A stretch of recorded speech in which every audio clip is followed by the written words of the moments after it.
Hi friends, today we will be starting with the subject technology for management in that the very first unit, introduction to computers. So introduction to computer system. We are all very much familiar with the definition of computer. A computer is a device that accepts information in the form of digitalization data. Digitalization or digitalized data will say. So what is digitalized? That is in the soft copy and manipulate set for some result based on a program or sequence of instructions on how the data is to be processed. To say in simple, based on the input, the computer will process and it will provide the required output. Whatever the instruction will be given, so an inbuilt program or software will be there. It will process what exactly the instructions given.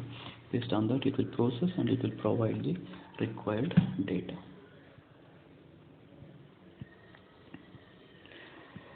So data processing, how it will happen? The activity of processing data using a computer is called data processing. The activity of processing the data using the computer system. It consists of three sub-activities called capturing of input data, manipulating data, and managing output results. Capturing input data, that means using any input devices, a data or a program, a set of instructions will be given. The processing unit that will process the operations or calculation what has to be performed, and through the output devices it will provide the result. This is a simple example of data processing.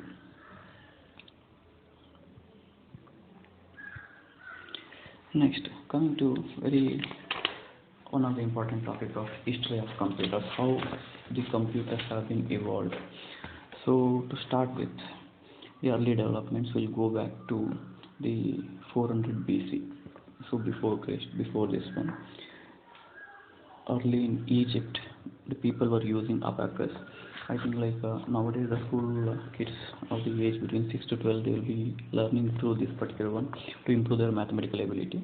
So that was the very first device which was developed so that the calculations can be done.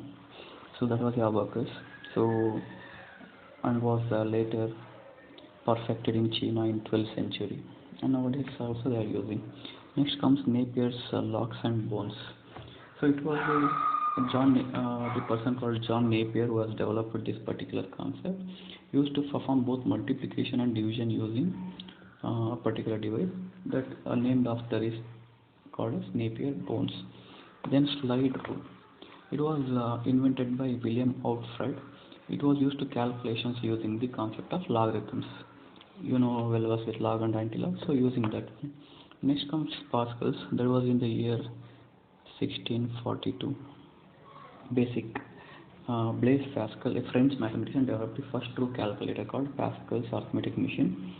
So performing addition and subtraction on whole numbers, only whole numbers, not on fractions and all, the basic one. Then comes in the year 1671, Gottfried Leibniz, a German mathematician, invented a calculating machine which could perform true multiplication and division, but due to lack of adequate facilities, it was not much reliable. Then comes Jacquard's loom. That was a French textile manufacturer devised an automatic machine which was using in looms. It was able to do calculations by mechanical means, some accurately. Then comes Babbage. Normally you are all very much familiar. So in the year 1822, and like those who have done any course related to computers and all, the very first basic definition while teaching computers, and they'll say who is the father of computers. So normally this particular name will come, Charles Babbage, professor in mathematics at Cambridge University. He started working on a model and he come up with some differential engine which to perform many calculation according to his instructions given.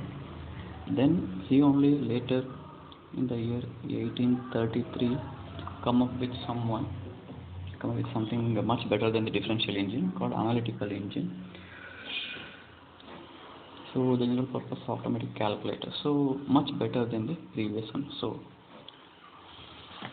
and then last one, punched cards and Hollerith's tabulating machine. So that was in the year 1880. Dr. Hermann Hollerith proposed a mechanized solution to the problem on counting census results using the method of card punching for storing data. So up to certain years, this particular concept were using. This is some of the history regarding. Then later development happens for the actual generation of computers. That we'll discuss now. That concept normally we call as generation of computers. So generation of computers normally going to 5 generation: first, second, third, fourth, and fifth generation. To start with the first generation computers, so they are mainly, so in this particular one only table you can get to know what exactly the different types generation of computers, what are the technologies used, what are the hardware features and software. So in the first generation, year 1946 to 57, vacuum tubes were used for, like, normally vacuum tubes means that the old TVs you might have seen, the Doom TVs, so that work on that particular basis. Vacuum tubes, fixed point arithmetic, that was the hardware. That means in that particular generation, the size of the computers were very big, the speed was very less, cost was more, and the software was machine and assembly language. Second generation, 1958 to this one. So their vacuum tubes were replaced by discrete transistors, were much simpler than the vacuum tubes. Then third generation, they come up with the integrated circuits, IC, which were much simple than the transistors, and the performance were increased, the speed increased, the time also reduced, and the cost also reduced. Then comes in the fourth generation also integrated circuits only, or normally we'll call this one fourth generation microprocessors. The upgradation of that integrated circuits. So microprocessors, that the speed of them were much more than the integrated circuits, and the cost was less, and the size of it was less. So the size of the whole computer got reduced. Previously in the first generation, the size of the computers were room big, but nowadays you are all well versed with the laptops, palm tops. The size of the computer is reduced to palm size. And coming to fifth generation computer, these are similar to fourth generation, where it uses artificial intelligence. Normally for general purpose we will not be using, only for research and development purpose. Very big large organizations, research agencies, science institutes, they will be making use of this one. Then we'll discuss the characteristics of computers. Are you all very much aware of this one? Very simple one. A computer is an automatic device. Once you give an instruction, then no need of further processing. It will only, based on the initial program what we have fed into the system, based on that it will process and it will give the result. The speed also very high. So if you have to do any normal calculation manually, it takes hours together, sometimes days together. This one within fraction of seconds it can perform. Then accuracy will be there, the same aspect. N number of times if you do any calculation, all n number of times the result will be the same. Then the next point will be diligence. Unlike human beings, a computer is free from monotony, tiredness, and lack of concentration. So it can continuously work for hours. As human beings, if we say like after working for 1 hour, we might be tired like that, but this one computer, it will never. Then versatility, can perform many operations based on the type of software will feed the input. It can perform many operations. Then storage, a computer can store and recall any amount of information because of mainly secondary memory. We'll discuss that particular part later. In common storage, normally we have primary and secondary memory. So secondary, no IQ.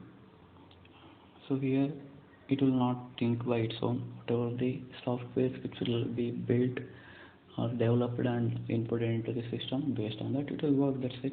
It means according to instruction, it will work. It will not think by its own. So no IQ and absence of feelings. So whenever you have to take any decisions and all, as a human being, you will have feelings and it will take time. But here, computer is a system, is a physical device, so it will not have any such.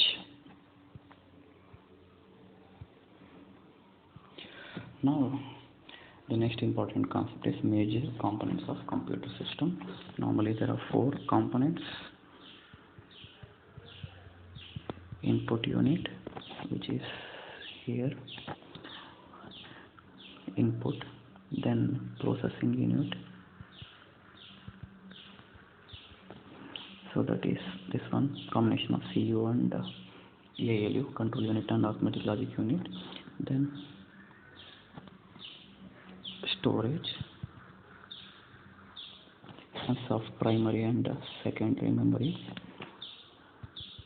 and the last one is output unit.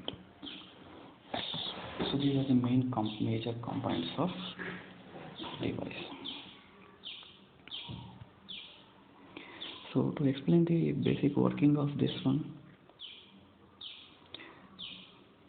I'll explain with an example, simple example.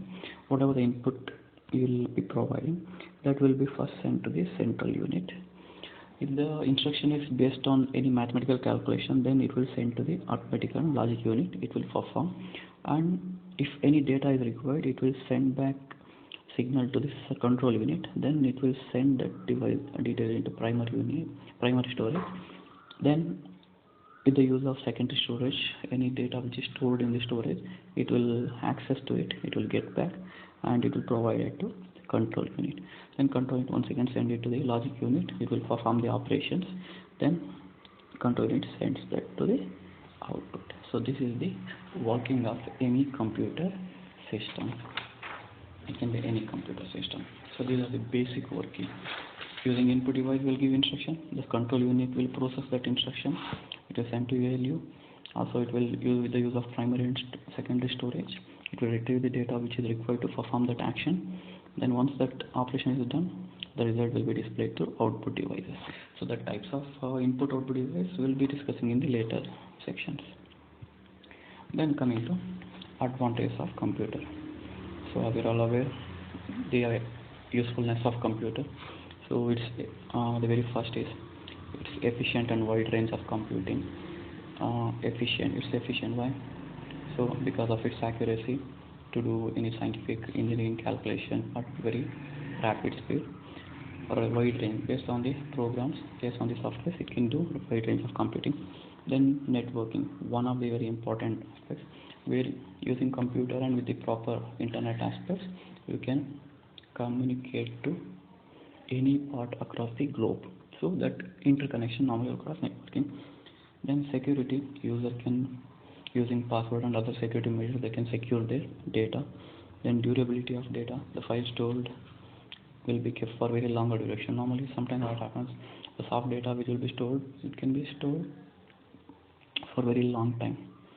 Then ease of handling data. If you have to search any particular data in a record book, then you have to completely go through that record book. Whereas here, with the search option, you can access to any data at any time. Then is a magnificent education tool.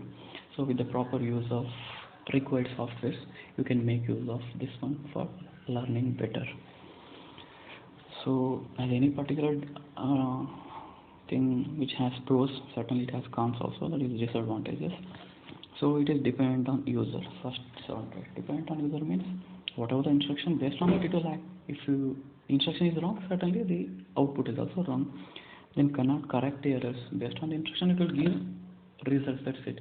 If the program what initially built is wrong, then certainly the answer also will be wrong. It will not correct by itself. Cannot interact with the user. Computer is a machine. It cannot speak. It will take the instruction and it will act according to that. Another disadvantage is power supply. That means continuous power supply should be there. If there is no power supply, you cannot use this one. Then productivity. So computers have sometimes taken much longer time in performing a task compared to the manual work. Sometimes based on if any error is there like that for that time.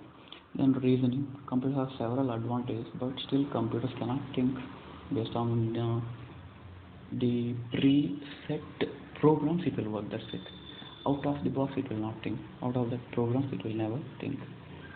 And coming to the next slide, which is interfacing with a computer. How we interface with a computer? And first we will know what is an interface. An interface is a shared boundary across which two separate components of computer system exchange information. The change can be between software, computer hardware, peripheral devices, humans, and combination of these. So first, interface means interface dealing between two or more. There must be at least two. So there are three types of common interfaces: hardware, software, and user interface. What is hardware interface? Hardware interface which exists in many components such as various storage devices, input devices, output devices, like that. How it will be interact with each other. Keyboards, printers, storage devices, the computer can be an example of hardware interface. Then comes software interface. It may refer to the wide range of different types of interface at different levels. It concerns commands, codes, messages, instruction set of instruction which is written in the program. All these things will come under software interface. And then the last one is user interface. A user is a point of interaction between computer and user. How you can use the computer.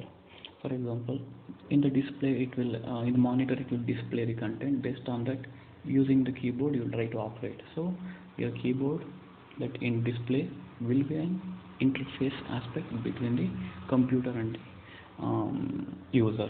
I will give other example where if you take example of your mobile phones only, to operate that mobile phone, the display with touch screen.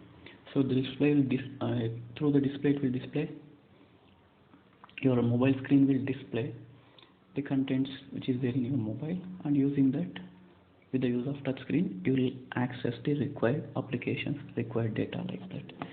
So this is regarding interfacing of the computers. So till now we have explained the basic aspects in the chapter 1. Further next video we will discuss regarding the further topics.